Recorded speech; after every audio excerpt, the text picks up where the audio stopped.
doing well. Are you having a garden in your house? If not, don't worry. You must start growing plants in your house. It is the best time, that is monsoon is the best time to grow plants. Okay, so try to have a garden of your own. Have you ever seen places in which large scale plants are grown? Like large gardens, large vegetable farms, etc. Have you ever heard about testing of soil? See, whenever we are having a large place in which we are growing plants, we are in need of making more crops, or we need more yield. In such cases, if we are not getting a good yield, we will be having a great loss. So, in order to avoid such a situation, we are doing soil test. What do we test?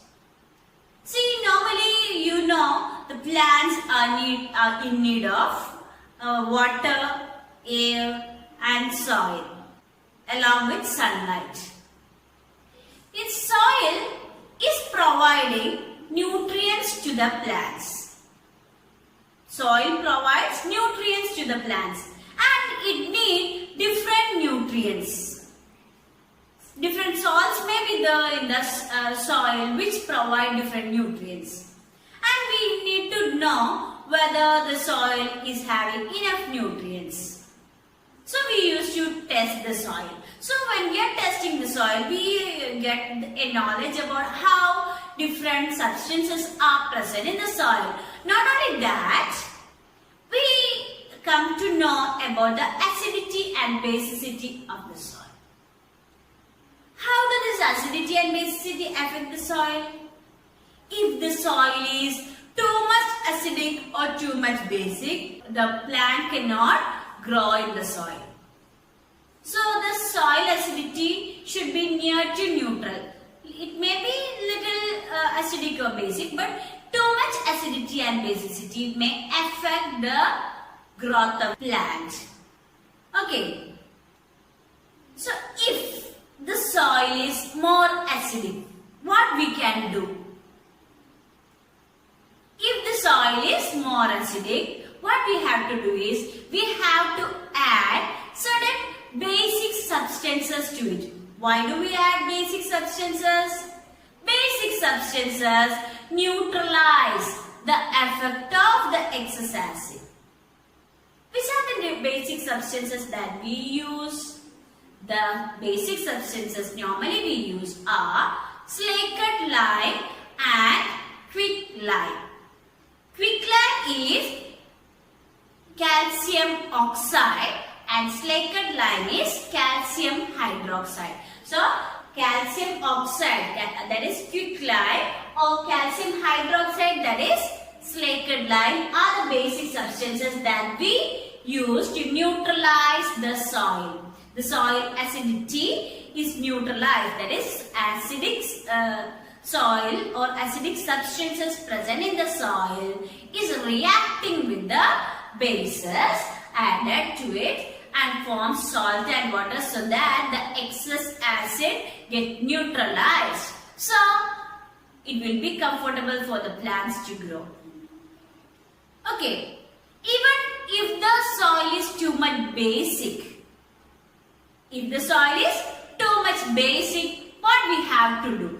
Then we have to add certain substances which neutralize the effect of bases. For that we add organic matter. Organic matter on degradation produces acids and neutralize the effect of bases.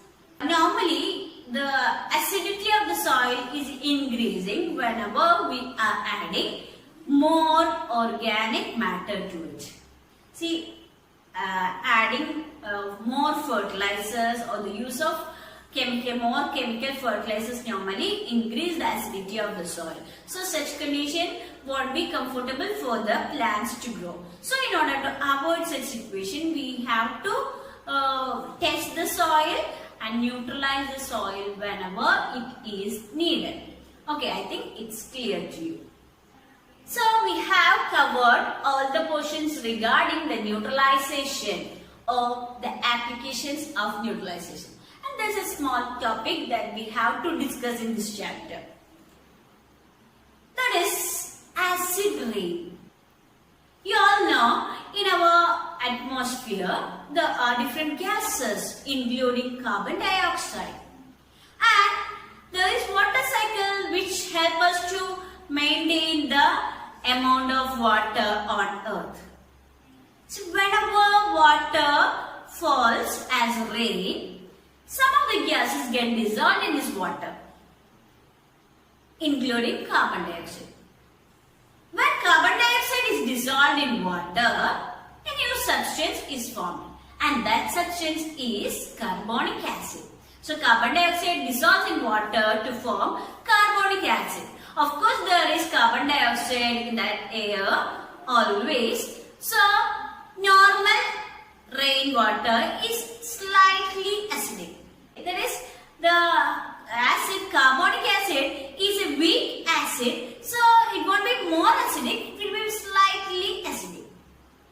But in some situations, like when the air is more polluted, how the air gets polluted?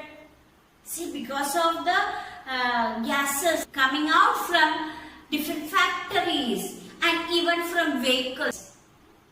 Then some gases are released, including sulfur dioxide and nitrogen oxides. These nitrogen oxides and sulfur dioxide dissolves in this rainwater, and this rainwater becomes more acidic due to the presence of sulfuric acid, sulfurous acid and nitric acid. How they are formed? When sulfur dioxide dissolves in water, it produces sulfurous acid as well as sulfuric acid. Similarly, when nitrogen oxide is dissolved in water, it produces nitric acid. These acids, that is sulfuric acid and nitric acid, are more acidic, or they are strong acid. Their presence make the rain more acidic. Such condition is called as acid rain. When the presence of sulfur dioxide and nitrogen oxides are there in the atmosphere, these gases get dissolved in the rainwater and comes to earth along with the rainwater in the form of acids. That condition is called acid rain. And acid rain is harmful to all the living as well as non-living things. Living things including plants, animals and humans are getting affected. Not only that, even non-living things like historical monuments. For example, Taj Mahal is losing its shine because of this acid rain. One of the reasons is acid rain. Then also it decays monuments made up of iron and so on. Even changing the soil acidity, so affects the plant's growth and so on. So acid rain adversely affect our life. Okay, so I think it's clear to you. With this, we come to the end of this chapter. So in this chapter, we have learned about acids, bases, neutral substances, then about indicators. Indicator itself, we have learned about natural indicators and synthetic indicators and their color changes. Then we came to neutralization, and also we have seen the applications of neutralization. At the end, we have discussed about acid rain. Okay, so with this we come to the end of this chapter. Thank you.